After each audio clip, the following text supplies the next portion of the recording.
ಮಗ ನೋಡೋದಕ್ಕೆ ನನ್ನ ಹಾಗೆ ಕಾಣಿಸ್ತಿಲ್ಲ ಅಂತ ಹೇಳಿ ತಂದೆಯೇ ಮಗನನ್ನ ಕೊಲೆ ಮಾಡಿರುವಂತಹ ಇಂತಹ ಅಮಾನವೀಯ ಘಟನೆ ನಡೆದಿದೆ. ಮಗನನ್ನ ಕೊಲೆ ಮಾಡಿದ್ದಾನೆ ತಂದೆ ಮಲ್ಲಿಕಾರ್ಜುನ ಅರಕೇರಿ. ವಿಜಯಪುರದಲ್ಲಿ ನಡೆದಿರುವ ಅಮಾನವೀಯ ಕೃತ್ಯ ಇದು.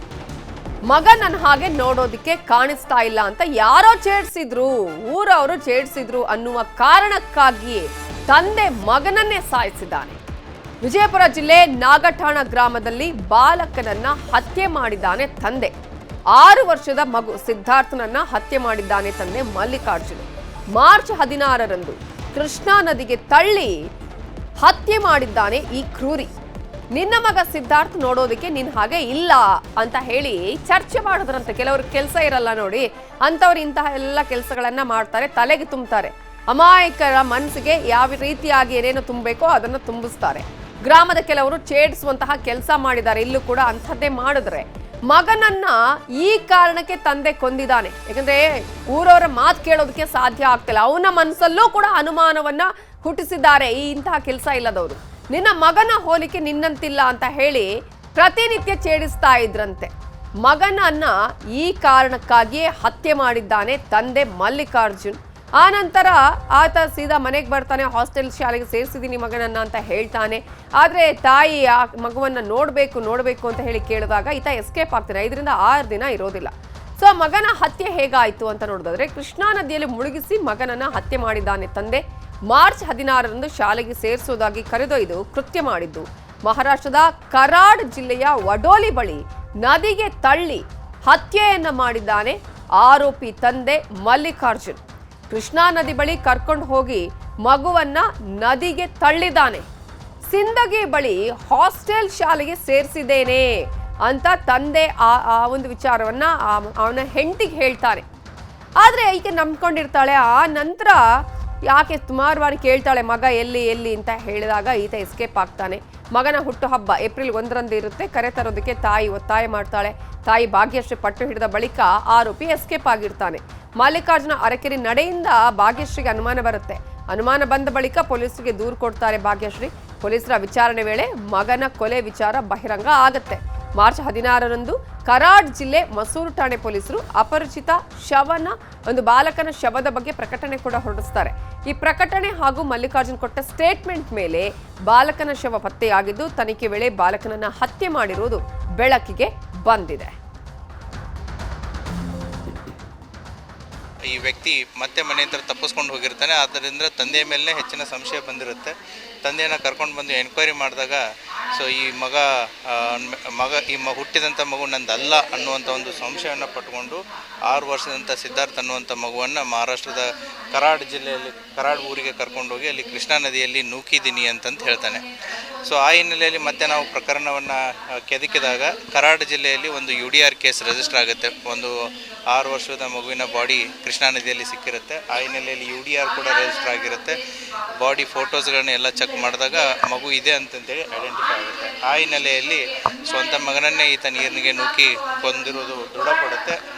ಆ ಹಿನ್ನೆಲೆಯಲ್ಲಿ ವಿಜಯಪುರ ಗ್ರಾಮೀಣ ಪೊಲೀಸ್ ಠಾಣೆಯಲ್ಲಿ ಪ್ರಕರಣ ದಾಖಲಾಗಿ ಈಗಾಗಲೇ ತಂದೆ.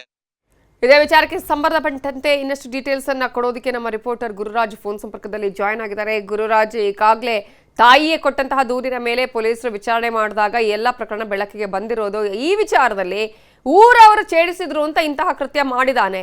ಆ ಪಾಪಿ ತಂದೆಗೆ ಇದರ ಬಗ್ಗೆ ಪಶ್ಚಾತ್ತಾಪ ಇದೆಯಾ? ವಿಚಾರಣೆ ಸಂದರ್ಭದಲ್ಲಿ ಏನೆಲ್ಲ ಹೇಳಿದಾನೆ? ಜೊತೆಗೆ ಯಾರ್ಯಾರು ಛೇಡಿಸಿದ್ರಲ್ಲ ಅವರ ವಿರುದ್ಧ ಏನಾದರೂ ಪ್ರಕರಣ ದಾಖಲಾಗಿದೆಯಾ? ಹೇಗೆ ನವಿತೇನಂದ್ರೆ ಈ ಪ್ರಕರಣಕ್ಕೆ ಸಂಬಂಧಪಟ್ಟಂಗೆ ಕೇವಲ ಒಬ್ಬ ವ್ಯಕ್ತಿ ಅಂದ್ರೆ ಆತ ಮಲ್ಲಿಕಾರ್ಜುನ್ ಇದ್ದಾನೆ. ಸಿದ್ಧಾರ್ಥ ಕೊಲೆ ಆಗಿರುವಂತ ಸಿದ್ಧಾರ್ಥನ ತಂದೆ ಮಲ್ಲಿಕಾರ್ಜುನ್ ಇದ್ದಾನೆ. ಆತನ ವಿರುದ್ಧ ಮಾತ್ರ ದೂರ ಇರುವಂತದ್ದು. ಆತನನ್ನ ಮಾತ್ರ ಅರೆಸ್ಟ್ ಮಾಡಿದ್ದಾರೆ.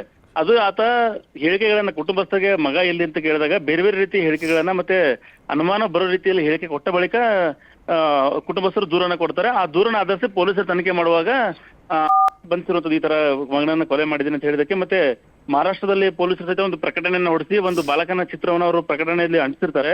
ಇವರು ಹೇಳಿದ ಮಗನ ಭಾವಚಿತ್ರ ಮತ್ತೆ ಆ ಭಾವಚಿತ್ರ ಹೋಲಿಕೆ ಆದ ತಕ್ಷಣ ಮತ್ತೆ ಇವರು ಕುಟುಂಬಸ್ಥರಲ್ಲಿ ಕರ್ಕೊಂಡು ಹೋಗಿ ಆತನ ಬಟ್ಟೆಗಳನ್ನೆಲ್ಲ ಚೆಕ್ ಮಾಡಿದಾಗ ಈತ ನಮ್ಮ ಮಗನೇ ಅಂತ ಹೇಳಿದ ಬಳಿಕ ಪ್ರಕರಣ ಬಯಲಿಗೆ ಬರುತ್ತೆ. ಆದ್ರೆ ಆ ಪ್ರಕರಣ ಬಯಲಿಗೆ ಬರೋದಂತ 1 ವಾರ ಮೊದಲೇ ಆತ ಮನೆ ಬಿಟ್ಟು ಓಡಿ ಹೋಗಿರ್ತಾನೆ. ಯಾಕಂದ್ರೆ ಬಾಲಕ ಎಲ್ಲಿ ಅಂತ ಹೇಳಿ ಅವ್ರ ತಾಯಿಯವರು ಮತ್ತೆ ಕುಟುಂಬಸ್ಥರು ಸಂಬಂಧಿಕರು ಎಲ್ಲರೂ ಕೇಳ್ತಾ ಇರೋ ಕಾರಣದಿಂದಾಗಿ ಈತ ಮನೆಯಿಂದ ಹೊರಗೆ ಹೋಗ್ಬಿಟ್ಟಿರ್ತಾನೆ. ಹಾಗಾಗಿ ಅವ್ರಿಗೆ ಸುಮಾರು 1 ವಾರದಿಂದ ಕನೆಕ್ಟ್ ಇರಲ್ಲ ಅವನ ಮನೆಗೆ. ದೂರು ಕೊಟ್ಟ ಬಳಿಕ ಪೊಲೀಸರು ತನಿಖೆ ಬಳಿಕ ಮತ್ತೆ ಲೊಕೇಶನ್ ಆಧಾರದ ಮೇಲೆ ಹಿಡಿದಾಗಲೇ ವಿಚಾರ ಬಂದಿರುತ್ತದೆ. ಸೊ ಹೀಗಾಗಿ ಈತ ಇನ್ನೂ ಕುಟುಂಬಸ್ಥರಿಗೆ ಆತ ಅಂದ್ರೆ ಮಾತುಕತೆ ಮಾಡಿಲ್ಲ. ಅಂದ್ರೆ ಕೊಲೆ ಆದ ಬಳಿಕ ಯಾಕೆ ಕೊಲೆ ಮಾಡಿದೆ ಅಂತ ಹೇಳಿ ಅವರು ಪೊಲೀಸರ ಮುಂದೆ ಮಾತ್ರ ಬಾಯ್ಬಿಟ್ಟಿದ್ದಾನೆ ವಿನಃ ಹೆಂಡತಿ ಮುಂದಾಗ್ಲಿ ತಂದೆ ತಾಯಿ ಮುಂದಾಗ್ಲಿ ಇನ್ನೂ ಬಾಯ್ಬಿಟ್ಟಿಲ್ಲ. ಜೊತೆಗೆ ಇವರು ಆತನ ಸಿಗೋಕ್ಕೂ ಆಗಿಲ್ಲ. ಅಂದ್ರೆ 2 ದಿನ ಹಿಂದಷ್ಟು ಪ್ರಕರಣ ಬೆಳಕಿಗೆ ಬಂದಿರೋದ್ರಿಂದ ಆಗಿಲ್ಲ. 1 ವಾರ ಹಿಂದೆನೆ ಆತ ನಾಪತ್ತೆ ಆಗಿದ್ರಿಂದ ಅವರು ಇನ್ನೂ ಆತನ ಸಂಪರ್ಕ ಮಾಡ್ಬೇಕಾಗಿರುತ್ತದೆ. ಈ ಪ್ರಕರಣದ ಬಗ್ಗೆ ಏನು ಆತನಿಗೆ ಚೇಷ್ಟೆ ಮಾಡ್ತಿದ್ರು ಅಂತ ಹೇಳಿ, ಅಂದ್ರೆ ಈ ಮಗು ನೋಡೋಕೆ ನಿಂತರ ಇಲ್ಲ ಅಂತ ಹೇಳಿ ಚೇಷ್ಟೆ ಮಾಡ್ತಿದ್ರು. ಮತ್ತೆ ಅದರಿಂದ ಆತ ಮಾನಸಿಕವಾಗಿ ರೋಸಿ ಹೋಗಿದ್ದ. ಅವರು ಯಾರು ಅನ್ನೋದ್ರ ಬಗ್ಗೆ ಈಗ ಆತ ಹೇಳ್ಬೇಕಾಗಿತ್ತೆ. ಈ ಕುಟುಂಬಸ್ಥರು ಆತನ ಭೇಟಿಯಾದಾಗ ಅವರು ಬಹುತೇಕ ಹೇಳ್ಬೋದು. ಆತ ಹೆಸರು ಹೇಳಿದ ಬಳಿಕ ಕುಟುಂಬಸ್ಥರ ಸಹಿತ ಆತನ ವಿರುದ್ಧ ದೂರು ಯಾರು ಉಳಿದವರಿದ್ದಾರೆ ಅವ್ರ ವಿರುದ್ಧ ದೂರು ಕೊಡ್ಬೋದು. ಬಟ್ ಈಗ ಇವರು ಕುಟುಂಬಸ್ಥರು ಅವನನ್ನ ಭೇಟಿಯಾಗುವವರೆಗೂ ಉಳಿದವ್ರು ಯಾರು ಆತರ ಚೇಷ್ಟೆ ಮಾಡ್ತಿದ್ರು ಅಥವಾ ಯಾರಾದ್ರೂ ಮಾನಸಿಕವಾಗಿ ಕಿರುಕುಳ ಕೊಡ್ತಿದ್ರು ಅಥವಾ ಈತ ಸ್ವತಃ ಮಗನನ್ನೇ ಇಂಥ ವಿಚಾರದಲ್ಲಿ ಅಂದ್ರೆ ನೋಡೋಕೆ ನಿನ್ನಂಗೆ ಇಲ್ಲ ಅನ್ನೋ ಒಂದೇ ಒಂದು ವಿಚಾರಕ್ಕೆ ಈ ರೀತಿ ಕೊಲೆ ಮಾಡ್ತಾನೆ. ಅದು ಅಂದ್ರೆ ಅಷ್ಟು ದೂರ ಕರ್ಕೊಂಡು ಹೋಗಿ ಇಲ್ಲಿ ಕೃಷ್ಣಾ ನದಿ ಇರುವಂತದ್ದು ಮಹಾರಾಷ್ಟ್ರದಲ್ಲಿ ಕರ್ಕೊಂಡೋಗಿ ಕೊಲೆ ಮಾಡ್ತಾನೆ ಅಂತ. ಅದು ಇದು ಗಡಿ ಭಾಗ ಸಹಿತ ಅಲ್ಲ. ಅಂದ್ರೆ ಮಹಾರಾಷ್ಟ್ರದ ಭೀಮಾ ನದಿ ಗಡಿ ಭಾಗ ಸಹಿತ ಅಲ್ಲ. ಕೃಷ್ಣಾ ನದಿ ಇರೋದು ನಮ್ಮ ಅದು ಈ ಕಡೆ ಬರುತ್ತೆ. ಹಾಗಾಗಿ ಅಷ್ಟು ದೂರ ಕರ್ಕೊಂಡು ಹೋಗಿ ಮಾಡುವಂತ ಅವಶ್ಯಕತೆ ಏನಿತ್ತು ಅಂತ ಹೇಳಿ ಒಂದು ಪ್ರಶ್ನೆ ಇರುವಂತದ್ದು. ಮತ್ತೆ ಇನ್ನೊಂದೇನಂದ್ರೆ ಈ ಪ್ರಕರಣ ನಡೆದಾಗ ಅವ್ರ ತಾಯಿ ಕುಟುಂಬಸ್ಥರಿಗೆ ಫೋನ್ ಮಾಡ್ತಾರೆ. ಅಂದ್ರೆ ಮಗ ಹಾಸ್ಟೆಲ್ ಇದ್ದಾನೆ ಅಂತ ಹೇಳಿದಾಗ ವಾರ್ಡನ್ ತರ ಒಬ್ರು ಯಾರು ಮಾತಾಡ್ತಾರೆ. ನಿಮ್ಮ ಮಗ ಒಳಗಡೆ ಇದ್ದಾನೆ, ಒಂದು ಇಷ್ಟ ಮಾಡ್ಬೇಡಿ, ಪದೇ ಫೋನ್ ಮಾಡ್ಬೇಡಿ ಅಂತ ಹೇಳ್ತಾರೆ. ಸೊ ಆ ವ್ಯಕ್ತಿ ಯಾರು ಅನ್ನೋದು ಸಹಿತ ಈಗ ಅವರು ಕುಟುಂಬಸ್ಥರಿಗೆ ಆತ ಮಾಹಿತಿ ನೀಡಬೇಕಾಗಿರುತ್ತದೆ. ಹಾಗಾಗಿ ಕುಟುಂಬಸ್ಥರು ಹೋಗಿ ಆತನನ್ನ ಭೇಟಿಯಾದ ಬಳಿಕವೇ, ಅಂದ್ರೆ ಸದ್ಯ ಜೈಲಲ್ಲಿ ಇರುವಂತದ್ದು, ಆಗ ಆತನ ಹೋಗಿ ಭೇಟಿಯಾದ ಬಳಿಕವೇ ಏನು ಅಂತ ಗೊತ್ತಾಗುವಂಥದ್ದು. ನವಿತಾ, ಗುರುರಾಜ್, ಈಗ ಈತ ಈ ರೀತಿಯಾಗಿ ಮಾಡುವಂತ ಸಮಯ ಯಾವತ್ತಾದ್ರೂ ಅಂದ್ರೆ ಈಗ ಊರವರು ಛೇಡಿಸಿದ್ರು ಅಥವಾ ಆತ ಮಾನಸಿಕವಾಗಿ ಈ ರೀತಿಯಾದಂತಹ ಡಿಪ್ರೆಷನ್ಗೆ ಹೋಗಿದ್ದ ಅನ್ನೋ ಸಮಯದಲ್ಲಿ ಮನೆಯವರ ಹತ್ರ ಯಾರ ಹತ್ರ ಇದನ್ನ ಹೇಳ್ಕೊಂಡಿದ್ದ ಈ ರೀತಿಯಾಗಿ ತಮಾಷೆ ಮಾಡ್ತಾರೆ ಅಥವಾ ಆತನ ಹೆಂಡತಿ ಹತ್ರ ಆದ್ರೂ ಈ ರೀತಿಯಾಗಿ ಏನಾದ್ರೂ ಆಗಿದೆಯಾ ಅನ್ನುವಂತ ಅನುಮಾನದ ರೀತಿಯಲ್ಲಿ ವರ್ತನೆ ಮಾಡ್ತಿದ್ನ, ಮಕ್ಕಳ ಜೊತೆ ಯಾವ ರೀತಿಯಾಗಿ ಇರ್ತಿದ್ದಂತೆ? ನವಿತಾ, ಏನಂದ್ರೆ ಗ್ರಾಮಸ್ಥರು ಸ್ವತಃ ಅವರು ಕುಟುಂಬಸ್ಥರು ಆತನ ಪತ್ನಿನೇ ಹೇಳ್ತಾರ ಆತ ಒಂದು ದಿನಾನು ಮಕ್ಕಳ ಮೇಲೆ ಕೈ ಮಾಡಿದಂತ ಉದಾಹರಣೆ ಇಲ್ಲ ಅಂತ. ಅಂದ್ರೆ ಸಹಜವಾಗಿ ತಾಯಿ ಮಗಳಿಗೆ ಗದರಿಸ್ತಾರೆ ಅಥವಾ ಅಜ್ಜಿ ಗದರಿಸಿದ್ರು ಸಹಿತ ಇವನು ಉಲ್ಟಾ ಅವ್ರಿಗೆ ಬೈಯೋನಂತೆ, ಯಾವ್ದೇ ಕಾರಣಕ್ಕೂ ಮಗುಗೆ ಆ ರೀತಿ ಬೈಬೇಡಿ ಅಂತ ಹೇಳಿ, ಅಥವಾ ಅವ್ರು ಇರ್ಲಿ, ಅವ್ರು ಆರಾಮಾಗಿ ಇರ್ಲಿ ಅಂತ ಹೇಳಿ ಈ ರೀತಿ ಹೇಳ್ಕೊಂಡು ಹೋಗೋನಂತೆ. ಮತ್ತೆ ಗ್ರಾಮದಲ್ಲಿ ಪ್ರತಿದಿನ ಅಂಗನವಾಡಿಗೆ ಅದು ಪ್ರತಿದಿನ ಆದನೆ ಕರ್ಕೊಂಡು ಹೋಗೋದು ಕರ್ಕೊಂಡ್ಬರೋದು ಮಾಡ್ತಿದಂತೆ. ಜೊತೆಗೆ ಆತ ತೋಟದ ಕೆಲಸಗಳ ಜೊತೆಗೆ ಸುತ್ತಮುತ್ತ ದ್ರಾಕ್ಷಿ ಹೊಲಗಳಲ್ಲಿ ಆತ ಚಾಟ್ನಿ ಮಾಡೋ ಕೆಲಸಕ್ಕೆ ಹೋಗ್ತಾ ಇದ್ದ. ಸೊ ಆ ಕೆಲಸ ಮುಗಿದ ಬಳಿಕ ಮಕ್ಕಳಿಗೆ ಏನಾದ್ರು ತರಂತಂದ್ರೆ ಆ ರೀತಿ ಮಕ್ಕಳನ್ನ ಬಹಳಷ್ಟು ಕೇರ್ ಮಾಡ್ತಾ ಇದ್ದ. ಅದರಲ್ಲೂ ವಿಶೇಷವಾಗಿ ಇದು 6 ವರ್ಷದ ಮಗ ಏನಿದೆ, ಒಬ್ಬನೇ ಮಗ ಇದ್ದ. ಈಗ ರೀಸೆಂಟ್ ಆಗಿ ಅವ್ರಿಗೆ 7 ತಿಂಗಳು ಮಗು ಒಂದಿದೆ. ಅದು ಬಿಟ್ರೆ ಈ 6 ವರ್ಷದ ಮಗ ಇದ್ದ ಕಾರಣದಾಗಿ ಅವ್ರ ತನ್ನ ಬಹಳಷ್ಟು ಪ್ರೀತಿ ಮಾಡ್ತಾ ಇದ್ದ ಅಂತ ಹೇಳಿ. ಆದ್ರೆ ಅಂತ ಮಗನನ್ನೇ ಈತ ಹೀಗೆ ಇಷ್ಟು ಕಠೋರವಾಗಿ ಕೊಲ್ಲುವಂಥದ್ದು ಅಂದ್ರೆ ಯಾರಿಗೂ ಹೇಳದೆ ಈ ರೀತಿ ಕಠೋರವಾಗಿ ಕೊಂದು ಅದನ್ನ ಒಂದು ವಾರದ 15 ದಿನದವರೆಗೂ ಅದನ್ನ ಮನಸ್ಸಲ್ಲೇ ಇಟ್ಕೊಂಡು ಕುಟುಂಬದಲ್ಲೇ ಬಂದಿರೋದಂದ್ರೆ ಮಗನನ್ನ ಅಲ್ಲಿ ಸಾಯಿಸಿ ಬಂದು ಇಲ್ಲಿ ಕುಟುಂಬದಲ್ಲಿ ಎಲ್ಲರ ಜೊತೆ ಇರುವಂತದ್ದು ಅದು ಹೇಗೆ ತಡ್ಕೊಂಡು ಅಂತ ಹೇಳಿ ಬಂತು. ಮತ್ತೆ ಅಷ್ಟೊಂದು ರೋಚೆ ಹೋಗಿ ಏನು ಕಾರಣ ಅಂತ ಹೇಳಿ ಕೇವಲ ಏನಾದ್ರು ಈ ತರ ಅಂದ್ರೆ ನೋಡೋಕ್ ನಿಂತರ ಇಲ್ಲ ಅಂತ ಹೇಳಿ, ಕಪ್ಪು ಇದ್ದಾನೆ ಅಂತ ಹೇಳಿ ಈ ತರ ಮಾತ್ರ ಅಂದಿದ್ದಾರ ಅಥವಾ ಬೇರೆ ಏನಾದ್ರು ಆತನಿಗೆ ಮಾನಸಿಕ ಹಿಂಸೆ ಕೊಟ್ಟಿದ್ದಾರೆ ಅನ್ನೋದು ಈಗ ತನಿಖೆಯಿಂದ ಹೊರಗೆ ಬರ್ಬೇಕಾಗಿರುತ್ತದೆ. ನವಿತಾ, ಈಗ ಆಕೆಗೆ ಈ ರೀತಿ ಅನುಮಾನ ಬರೋದಕ್ಕೆ ಅವನ ಹೆಂಡತಿಗೆ ಅಂದ್ರೆ ಈತ ಎಸ್ಕೇಪ್ ಆದ ಆಮೇಲೆ ಇರ್ಲಿಲ್ಲ ಈತನ ನಾವು ಹುಡುಕಿ ಕೊಡಿ ಅಂತ ಹೇಳೋದಕ್ಕೆ ಆಕೆ ಅಲ್ಲಿ ಹೋಗಿ ಕಂಪ್ಲೇಂಟ್ ರಿಜಿಸ್ಟರ್ ಮಾಡಿದ್ದ ಅಥವಾ ಮಗನ ವಿಚಾರದಲ್ಲೇ ಕಂಪ್ಲೇಂಟ್ ಕೊಟ್ಟಿದ್ಲ ಅವಳು? ನವಿತಾ, ಇವರು ಫಸ್ಟ್ ಆತನ ಕೇಳ್ತಾರೆ, ಮೊನ್ನೆ ಬರ್ಡೇ ಇದೆ, ಮಗನನ್ನ ಕರ್ಕೊಂಡ್ ಬನ್ನಿ ಅಂತ ಹೇಳಿ. ಆಗ ಆತ ಒಬ್ರಿಗೆ ಫೋನ್ ಮಾಡಿಸಿ ಕೊಡ್ತಾನೆ, ಹಾಸ್ಟೆಲ್ ವಾರ್ಡನ್ ಇವರು ಜೊತೆ ಮಾತಾಡು, ಅವ್ರು ಆತನ ಹೇಳ್ತಾರೆ ಅಂತ ಹೇಳಿ. ಅವರು ಇಲ್ದ ನಿಮ್ ಮಗನಿಗೆ ಅವನ ಒಳಗಡೆ ಇದ್ದಾನೆ, ಆತರ ಕೊಡೋಕ್ ಬರಲ್ಲ ಫೋನು, ಹಾಗೆ ನೀವು ಪದೇ ಅವ್ನಿಗೆ ಫೋನ್ ಮಾಡಿ ಡಿಸ್ಟರ್ಬ್ ಮಾಡಬೇಡ್ರಿ ಅಂತ ಹೇಳ್ತಾರೆ. ಸೊ ಹಾಗಾಗಿ ಸುಮ್ಮನೆ ಆಗ್ತಾರೆ. ಆದ್ರೆ ಬರ್ಡೇ ದಿನ ಇದೆ, ಯಾವ ಕಾರಣಕ್ಕೂ ಅವ್ರು ಹೇಳಿದ್ರು ಬಿಡೋದಿಲ್ಲ, ನೀವು ಮಗನ ಮನೆಗೆ ಕರ್ಕೊಂಡೇ ಬನ್ನಿ ಅಂತ ಹೇಳಿ ಒತ್ತಾಯ ಮಾಡ್ತಾರೆ. ಹಾಗಾಗಿ ಮಗನ ಮನೆಗೆ ಕರ್ಕೊಂಡ್ ಬರೋ ಬದಲಾಗಿ ನಾವಾಗೆ ಸಿಂಧಿಗೆ ಹೋಗೋಣ ಬಾ ಅಂತ ಹೇಳಿ ಸಿಂಧಿಗೆ ಅಂತ ಮೊದಲೇ ಹೇಳ್ತಾನೆ ಇವನು. ಹಾಗಾಗಿ ಪತ್ನಿಯನ್ನೇ ಸಿಂಧಿಗೆ ಕರ್ಕೊಂಡು ಹೋಗ್ತಾನೆ. ಸಿಂಧಿಗೆ ಕರ್ಕೊಂಡು ಹೋಗಿ ಅಲ್ಲಿ ಸಂಬಂಧಿಕರ ಊರು ಅಲ್ಲಿ ಇಲ್ಲಿ ಸುತ್ತಾಡಿಸ್ತಾನೆ. ಇವನ ಎಲ್ಲೂ ಆತ ಮಗ ಇದೇ ಹಾಸ್ಟೆಲ್ ಇದ್ದಾನೆ ಅಥವಾ ಇದೇ ಶಾಲೆಯಲ್ಲಿ ಇದ್ದಾನೆ ಅಂತ ಹೇಳಲ್ಲ. ಇದು ಒಂದು ಅನುಮಾನ ಬರುತ್ತೆ. ಅನುಮಾನ ಬಂದ ತಕ್ಷಣ ಕುಟುಂಬಸ್ಥರಿಗೆಲ್ಲ ಮಾಹಿತಿ ಕೊಡ್ತಾಳೆ ಅವಳು, ಈ ತರ ಎಲ್ಲಿ ಮಗ ಎಲ್ಲಿದ್ದಾನೆ ಅಂತ ಹೇಳ್ತಾ ಇಲ್ಲ, ಆದ್ರೆ ಬರೇ ಹಾಸ್ಟೆಲ್ ಅಂತ ಹೇಳ್ತಾ ಇದ್ದಾನೆ, ಅದ್ರ ಎಲ್ಲಿ ಅಂತ ಗೊತ್ತಾಗ್ತಲ್ಲ ಅಂತ ಹೇಳಿ ಅವ್ರ ಸಂಬಂಧಿಕರು ಸಹಿತ ಬಂದು ಕೇಳ್ತಾರೆ. ಅವಾಗ ಇಲ್ಲ, ನಾನು ಒಂದು ಆಶ್ರಮ ಇದೆ, ಅಲ್ಲಿ ಒಳಗಡೆ ಬಿಡೋದಿಲ್ಲ, ಹಾಗಾಗಿ ನಾನು ಬೇರೆ ದಿನ ಕರ್ಕೊಂಡ್ ಬರ್ತೀನಿ ಅಂತ ಹೇಳಿ ಅವ್ರನ್ನ ಕನ್ವಿನ್ಸ್ ಮಾಡಿ ಮನೆಗೆ ಕರ್ಕೊಂಡ್ಬರೋ ವ್ಯವಸ್ಥೆ ಮಾಡ್ತಾನೆ. ಮನೆಗೆ ಕರ್ಕೊಂಡ್ ಬಂದ್ಮೇಲೆ ಸಹಿತ ಇವ್ರು ಕೇಳ್ತಾರೆ ಅವ್ನಿಗೆ ಎಲ್ಲಿ ಅಂತ ಹೇಳಿ. ಅವಾಗ ಯಾವಾಗ ಈತ ಪರಾರಿ ಆಗ್ತಾನೆ ಅಂದ್ರೆ ಪ್ರತಿದಿನ ಒಂದೊಂದೆಲ್ಲ ಸುಳ್ಳು ಹೇಳ್ಕೊಂಡು ಹೋಗ್ತಾ ಇರ್ತಾನೆ, ಮಗ ಅಲ್ಲಿದ್ದಾನೆ, ಆ ತರ ಇದೆ, ಈ ತರ ಸುಳ್ಳು ಹೇಳ್ಕೊಂಡು ಹೋಗ್ತಾ ಇರ್ತಾನೆ. ಆದ್ರೆ ಯಾವಾಗ ಆಯ್ತಾ ಮಗನ ಬಗ್ಗೆ ಅತಿಯಾಗಿ ಕೇಳಿದಾಗ ಪರಾರಿ ಆಗ್ತಾನೋ ಅವಾಗ ಇವ್ರಿಗೆ ಅನುಮಾನ ಬರುತ್ತೆ. ಒಂದ್ ಕಡೆ ಮಗನು ಎಲ್ಲಿದ್ದಾನೆ ಅಂತ ಎಕ್ಸಾಕ್ಟ್ ಆಗಿ ಹೇಳ್ತಾ ಇಲ್ಲ, ಜೊತೆಗೆ ಈತ ಸಹಿತ ಯಾಕೋ ಒಂದ್ 2-3 ದಿನದಿಂದ ಕಾಣ್ತಾ ಇಲ್ಲ ಅಂತ ಹೇಳಿ. ಸೊ ಎರಡನ್ನ ಟ್ಯಾಲಿ ಮಾಡ್ಕೊಂಡು ಅವ್ರು ದೂರ ಕೊಡ್ತಾರೆ. ಒಂದ್ ಕಡೆ ನಮ್ಮ ಮಗನೂ ಕಾಣ್ತಾ ಇಲ್ಲ, ಮತ್ತೆ ಪತಿನೂ ಎಲ್ಲ ಹೋಗಿದ್ದಾನೆ ಅಂತ ಹೇಳಿ. ಸೊ ಅವಾಗ ಈ ಪ್ರಕರಣ ಬೆಳಕಿಗೆ ಬಂದಿರುವಂತದ್ದು. Navita, okay, thank you Gururaj ಡೀಟೇಲ್ಸ್ಗೆ. ಬಿಹಾರ ನೂತನ ಸಿಎಂ ಆಗಿ ಸಾಮ್ರಾಟ್ ಚೌಧರಿ ಆಯ್ಕೆಯಾಗಿದ್ದಾರೆ. ಬಿಹಾರದಲ್ಲಿ ಮೊಟ್ಟ ಮೊದಲ ಬಾರಿಗೆ ಬಿಜೆಪಿ ಮುಖ್ಯಮಂತ್ರಿ ಆಯ್ಕೆಯಾಗಿರೋದು. ಬಿಜೆಪಿ ಶಾಸಕಾಂಗ ಪಕ್ಷದ ಸಭೆಯಲ್ಲಿ ಒಕ್ಕೊರಲ ಆಯ್ಕೆ ನಡೆದಿದೆ. ಮೊಟ್ಟ ಮೊದಲ ಬಾರಿಗೆ ಇದೀಗ ಬಿಜೆಪಿ ಮುಖ್ಯಮಂತ್ರಿಯ ಆಯ್ಕೆ ಆಗಿದೆ. ನಾಳೆ ಮುಖ್ಯಮಂತ್ರಿಯಾಗಿ ಸಾಮ್ರಾಟ್ ಚೌಧರಿ ಪ್ರಮಾಣ ವಚನವನ್ನ ಸ್ವೀಕರಿಸಲಿದ್ದಾರೆ. ಈಗಾಗಲೇ ನಿತೀಶ್ ಕುಮಾರ್ ಅವರು ರಾಜ್ಯಸಭಾ ಸದಸ್ಯರಾಗಿ ಆಯ್ಕೆ ಆದ ಬಳಿಕ ಈಗ ರಾಜೀನಾಮೆಯನ್ನ ಅವರು ಕೊಟ್ಟಿರೋದು. ಬರೋಬ್ಬರಿ 2 ದಶಕಗಳ ಕಾಲ ಅಂದ್ರೆ 21 ವರ್ಷ ಮುಖ್ಯಮಂತ್ರಿಯಾಗಿ ಆಡಳಿತವನ್ನ ನಡೆಸಿದ್ರು ನಿತೀಶ್ ಕುಮಾರ್ ಅವರು. ಇದೀಗ ತನ್ನ ನೂತನ ಸರ್ಕಾರಕ್ಕೆ ಸಂಪೂರ್ಣವಾದ ಬೆಂಬಲ ಇದೆ ಅಂತ ಹೇಳಿದ್ದಾರೆ ನಿತೀಶ್ ಕುಮಾರ್. ಕೊನೆಯ ಬಾರಿ ಸಂಪುಟ ಸಭೆ ಮಾಡಿ ಆ ನಂತರ ರಾಜೀನಾಮೆಯನ್ನ ಸಲ್ಲಿಕೆ ಮಾಡಿದ್ದಾರೆ. ಡಿಸಿಎಂ ಆಗಿದ್ರು ಸಾಮ್ರಾಟ್ ಚೌಧರಿ, ಅವರನ್ನೇ ಆಯ್ಕೆ ಮಾಡಿದೆ ಬಿಜೆಪಿ ಈಗ ಮುಖ್ಯಮಂತ್ರಿಯನ್ನಾಗಿ. ತಾರಾಪುರ ಕ್ಷೇತ್ರದಿಂದ ಆಯ್ಕೆಯಾಗಿದ್ರು ಸಾಮ್ರಾಟ್ ಚೌಧರಿ. 2023-24ರಲ್ಲಿ ಬಿಜೆಪಿಯ ರಾಜ್ಯ ಅಧ್ಯಕ್ಷರಾಗಿ ಕೂಡ ಸೇವೆ ಸಲ್ಲಿಸಿದ್ದಾರೆ. ಒಬಿಸಿ ಸಮುದಾಯಕ್ಕೆ ಸೇರಿದ್ದಾರೆ ಸಾಮ್ರಾಟ್ ಚೌಧರಿ. ಬಿಹಾರ ನೂತನ ಮುಖ್ಯಮಂತ್ರಿಯಾಗಿ ಆಯ್ಕೆಯಾಗಿದ್ದು ನಾಳೆ ಪ್ರಮಾಣ ವಚನವನ್ನ ಸ್ವೀಕರಿಸಲಿದ್ದಾರೆ. ಬಿಜೆಪಿಯ ಮೊದಲ ಮುಖ್ಯಮಂತ್ರಿ ಸಾಮ್ರಾಟ್ ಚೌಧರಿ ಆಗಿರ್ತಾರೆ.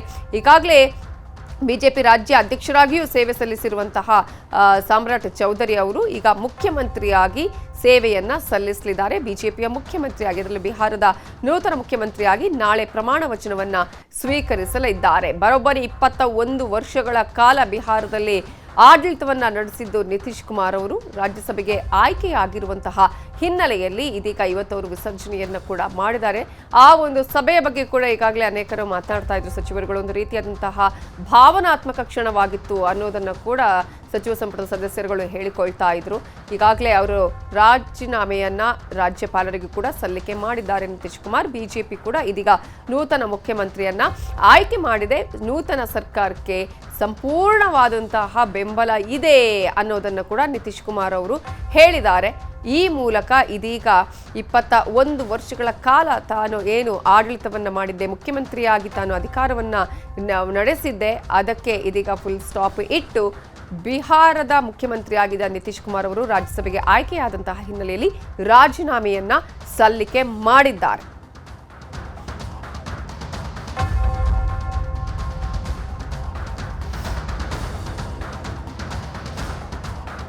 ಈಗಾಗಲೇ ರಾಜೀನಾಮೆ ಕೊಟ್ಟಿದ್ದಾರೆ ಬಿಹಾರ ಮುಖ್ಯಮಂತ್ರಿ ಸ್ಥಾನಕ್ಕೆ ನಿತೀಶ್ ಕುಮಾರ್ ಅವರು. ಇದು ಬಿಜೆಪಿಯ ವಿಚಾರದಲ್ಲಿ ನಾವು ನೋಡ್ತಾ ಹೋಗೋದಾದ್ರೆ ರಾಜ್ಯದಲ್ಲಿ ಮೊದಲ ಬಾರಿಗೆ ಭಾರತೀಯ ಜನತಾ ಪಕ್ಷ ಮುಖ್ಯಮಂತ್ರಿ ಸ್ಥಾನವನ್ನ ಪಡೆದಿರುವಂಥದ್ದು. ಅದರಲ್ಲೂ ಕೂಡ ಮೊದಲ ಮುಖ್ಯಮಂತ್ರಿ ಬಿಜೆಪಿಯದ್ದು ಬಿಹಾರದಲ್ಲಿ ಅಂತ ಹೇಳಿದ್ರೆ ಸಾಮ್ರಾಟ್ ಚೌಧರಿ ಅವರು ಆಯ್ಕೆ ಆಗಿದೆ.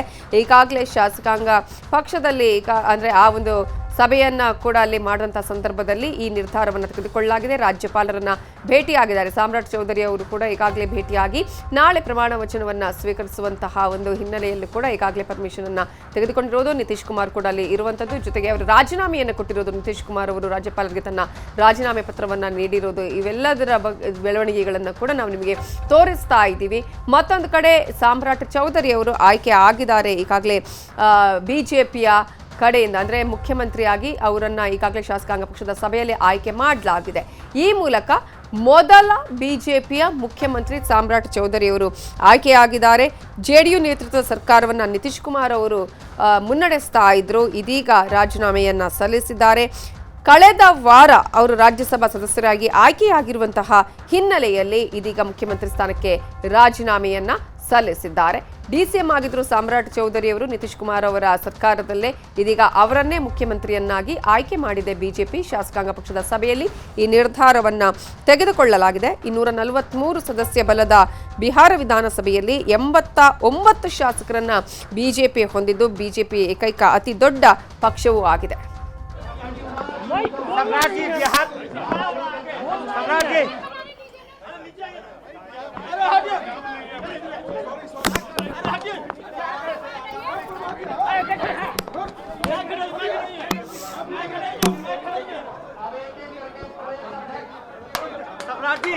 बिहार बीजेपी के नेता जगह है।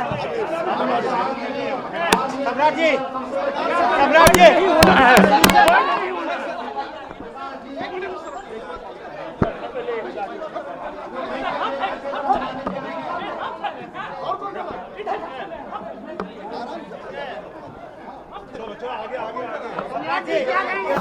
क्या कहेंगे? बिहार बीजेपी के नेता जगह है।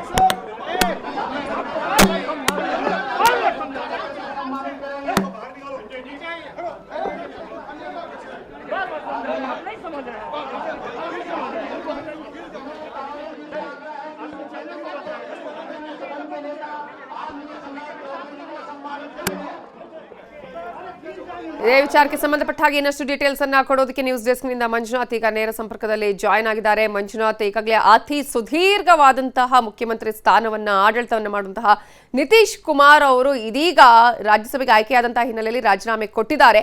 ಮೊದಲ ಬಾರಿಗೆ ಬಿಜೆಪಿ ಮುಖ್ಯಮಂತ್ರಿಯಾಗಿ ಸಾಮ್ರಾಟ್ ಚೌಧರಿ ಅವರು ಆಯ್ಕೆ ಆಗಿರುವಂತದ್ದು. ಪ್ರಮುಖವಾಗಿ ಈಗಿನ ಬೆಳವಣಿಗೆಗಳ ಬಗ್ಗೆ ಡೀಟೇಲ್ಸ್ ಕೊಡ್ತಾ ಹೋಗೋದಾದ್ರೆ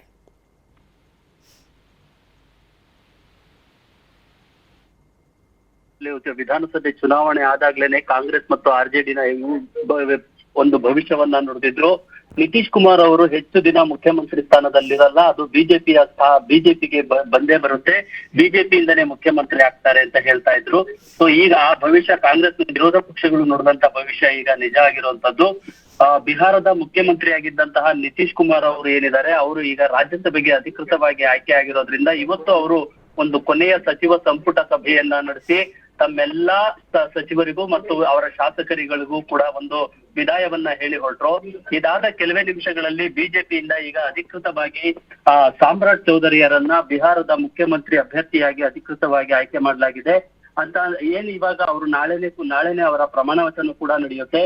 ಸದ್ಯಕ್ಕೆ ನೋಡೋದಾದ್ರೆ ಸಾಮ್ರಾಟ್ ಚೌಧರಿ ಅವರು ಒಂದು ಬಿಹಾರದಲ್ಲಿ ಒಂದು ಕುಶ್ವಾ ಸಮುದಾಯ ಏನಿದೆ ಆ ಸಮುದಾಯದ ಒಬ್ಬ ಪ್ರಬಲ ನಾಯಕರಾಗಿದ್ದಂತವ್ರು. 2025ರಲ್ಲಿ ನಡೆದಂತ ಚುನಾವಣೆಯಲ್ಲಿ ಅವರು ತಾರಾಪುರ ವಿಧಾನಸಭಾ ಕ್ಷೇತ್ರದಿಂದ ಗೆದ್ದು ಶಾಸಕರಾಗಿದ್ದಂತವ್ರು. ಜೊತೆಗೆ ಬಿಜೆಪಿಯ ಉಪಾಧ್ಯಕ್ಷರಾಗಿ ಅವರು ಸಾಕಷ್ಟು ಅಲ್ಲಿ ಕೆಲಸವನ್ನು ಕೂಡ ಮಾಡಿದ್ರು. ಎಲ್ಲಕ್ಕಿಂತ ಹೆಚ್ಚಾಗಿ ಇವರು ಸಾಮ್ರಾಟ್ ಚೌಧರಿಯರು ಈ ಮೊದಲು ಬಿಜೆಪಿಗೆ ಬರೋದಕ್ಕೂ ಮೊದಲು ಆರ್ಜೆಡಿಯಲ್ಲಿ ತಮ್ಮ ರಾಜಕೀಯವನ್ನ ಶುರು ಮಾಡಿದಂತವ್ರು. ಅದಾದ ನಂತರ ರಾಜಕೀಯ ಬದಲಾವಣೆಗಳಾದ್ಮೇಲೆ ಸಾಮ್ರಾಟ್ ಚೌಧರಿಯವರು ಬಿಜೆಪಿಗೆ ಬರ್ತಾರೆ. ಬಿಜೆಪಿಯ ಅಧ್ಯಕ್ಷ ಸ್ಥಾನವನ್ನ ಅಲಂಕರಿಸಿ ಅಲ್ಲಿ ಬಿಜೆಪಿಗೆ ಒಂದು ನೆಲೆಯನ್ನ ಹುಡುಕುವಂತ ಒಂದು ಕೆಲಸಗಳನ್ನ ಮಾಡಿ ಅಲ್ಲಿ ಬಿಹಾರದಲ್ಲಿ ಬಿಜೆಪಿಗೆ ಒಂದು ಭದ್ರ ಬುನಾದಿಯನ್ನ ಹಾಕೊಟ್ಟಂತವ್ರು. ಸೊ ಹೀಗಾಗಿ ಕಳೆದ ಬಾರಿ ಏನು Nitish Kumar. Okay, thank you Manjunath details. ನಾಳೆ ಆದಿಚುಂಚನಗಿರಿಗೆ ಪ್ರಧಾನಿ ಮೋದಿ ಭೇಟಿ ಕೊಡ್ತಾ ಇರುವ ಹಿನ್ನೆಲೆ ಚುಂಚನಗಿರಿ ಸುತ್ತಮುತ್ತ ಮದ್ಯ ಮಾರಾಟಕ್ಕೆ ನಿರ್ಬಂಧವನ್ನ ವಿಧಿಸಲಾಗಿದೆ. ಪ್ರಧಾನಿ ಮೋದಿ ಆಗಮನ ಹಿನ್ನೆಲೆಯಲ್ಲಿ ಜಿಲ್ಲಾಧಿಕಾರಿಗಳು ಈ ಆದೇಶವನ್ನ ಹೊರಡಿಸಿದ್ದಾರೆ. ಆದಿಚುಂಚನಗಿರಿಗೆ ನಾಳೆ ಪ್ರಧಾನಿ ನರೇಂದ್ರ ಮೋದಿ ಅವರು ಭೇಟಿಯನ್ನ ಕೊಡ್ತಾರೆ. ಭೈರವಕೇಶ್ವರ ದೇವಸ್ಥಾನದ ಉದ್ಘಾಟನಾ ಸಮಾರಂಭದಲ್ಲಿ ಅವರು ಪಾಲ್ಗೊಳ್ತಾರೆ. ಈ ಹಿನ್ನೆಲೆಯಲ್ಲಿ ಪ್ರಧಾನಿ ನರೇಂದ್ರ ಮೋದಿ ಆಗಮನದ ಹಿನ್ನೆಲೆಯಲ್ಲಿ ಮದ್ಯ ಮಾರಾಟಕ್ಕೆ ನಿಷೇಧವನ್ನ ಹೇರಲಾಗಿದೆ. ಜಿಲ್ಲಾಧಿಕಾರಿಗಳು ಆದೇಶ ಹೊರಡಿಸಿದ್ದಾರೆ. ಮಂಡ್ಯ ಜಿಲ್ಲೆ ನಾಗಮಂಗಲ ತಾಲೂಕಿನ ಆದಿಚುಂಚನಗಿರಿಯಲ್ಲಿ ಏಪ್ರಿಲ್ 15ರ ಬೆಳಿಗ್ಗೆ 6ರಿಂದ ಸಂಜೆ 6 ಗಂಟೆ ತನಕ ನಿಷೇಧ ಹೇರಲಾಗಿದ್ದು ಬೆಳ್ಳೂರು ಪಟ್ಟಣ ಪಂಚಾಯಿತಿಯ 8 ಕಿಲೋಮೀಟರ್ ವ್ಯಾಪ್ತಿಗೆ ಈ ಒಂದು ಆದೇಶವನ್ನ ಹೊರಡಿಸಲಾಗಿದೆ. ಮದ್ಯ ಮಾರಾಟ ಹಾಗೂ ಸಾಗಾಣಿಕೆಗೆ ಡಿಸಿ ನಿರ್ಬಂಧ ಹೇರಿದ್ದಾರೆ. ಈಗಾಗಲೇ ಆದಿಚುಂಚನಗಿರಿ ಸುತ್ತಮುತ್ತ ಪೊಲೀಸ್ ಭದ್ರತೆಯನ್ನ ಹೆಚ್ಚಿಸಲಾಗಿದೆ. ಬೆಳ್ಳೂರು ಪಂಚಾಯಿತಿ ವ್ಯಾಪ್ತಿಯಲ್ಲಿ ಡ್ರೋನ್ ಹಾರಾಟಕ್ಕೂ ಬ್ರೇಕ್ ಅನ್ನ ಹಾಕಲಾಗಿದೆ. ನಾಳೆ ಬೆಳಗ್ಗೆ 6 ಗಂಟೆಯಿಂದ ಸಂಜೆ 6 ಗಂಟೆವರೆಗೂ ಬೆಳ್ಳೂರು ಪಟ್ಟಣ ಪಂಚಾಯಿತಿಯ ಸುತ್ತಮುತ್ತ 12 ಕಿಲೋಮೀಟರ್ ವ್ಯಾಪ್ತಿಯಲ್ಲಿ ಡ್ರೋನ್ ಕ್ಯಾಮೆರಾ ಹಾಗೆಯೇ ಮಾನವ ರಹಿತ ಏರ್ ಕ್ರಾಫ್ಟ್ಗೂ ಕೂಡ ನಿರ್ಬಂಧವನ್ನ ವಿಧಿಸಲಾಗಿದೆ. ಈಗಾಗಲೇ ಮಂಡ್ಯ ಡಿಸಿ ಡಾಕ್ಟರ್ ಕುಮಾರ್ ಆದೇಶವನ್ನ ಹೊರಡಿಸಿದ್ದಾರೆ. ನೀವು ಕೇಳಿದ್ವಿ ಮೋದಿಜಿಯವರು ಬಂದ ನಂತರದಲ್ಲಿ ಹೋಗುವಷ್ಟು ಕಾಲ ಏನೆಲ್ಲ ಕಾರ್ಯಕ್ರಮಗಳಿರುತ್ತೆ ಅಂತ. ಶ್ರೀಗಿರಿ ತಪೋವನ ತಾವೆಲ್ಲರೂ ಕೂಡ ನೋಡಿದ್ವಿ. ಈ ಜಾಗದಿಂದ ಸುಮಾರು 1.5 ಕಿಲೋಮೀಟರ್ ಅಂತರದಲ್ಲಿ ನಮ್ಮ ತಪೋವನ ಇದೆ. ಆ ತಪೋವನದಲ್ಲಿ ಹೆಲಿಪ್ಯಾಡ್ ಇದೆ. ಮೋದಿಜಿಯವರು ಬೆಂಗಳೂರಿನಿಂದ ನೇರವಾಗಿ 3 ಹೆಲಿಕಾಪ್ಟರ್ಗಳ ಮುಖಾಂತರ ಆ ಒಂದು ಫಾರ್ಮಾಲಿಟೀಸ್ನ ಅನುಸರಿಸಿ ಶ್ರೀಗಿರಿ ತಪೋವನದ ಹೆಲಿಪ್ಯಾಡ್ನಲ್ಲಿ ಬಂದು ಹಿಡಿತಾರೆ. ಗುರು ಗೋರಕ್ಷನಾಥರು ತಪಸ್ಸನ್ನು ಮಾಡಿರ್ತಕ್ಕಂಥ ಜ್ವಾಲಾಪೀಠವನ್ನು ನೋಡಿದರು. ಜ್ವಾಲಾಪೀಠ ನಮ್ಮ ಭಕ್ತರುಗಳಿಗೆ ಒಂದು ವಿಶೇಷವಾದ ಜಾಗ. ಅದು ತಪಸ್ಸಿಗೆ ಯೋಗ್ಯವಾದ ಸ್ಥಳವನ್ನು ನೋಡಿಕೊಂಡು ಬಂದಂಥ ಗೋರಕ್ಷನಾಥರು.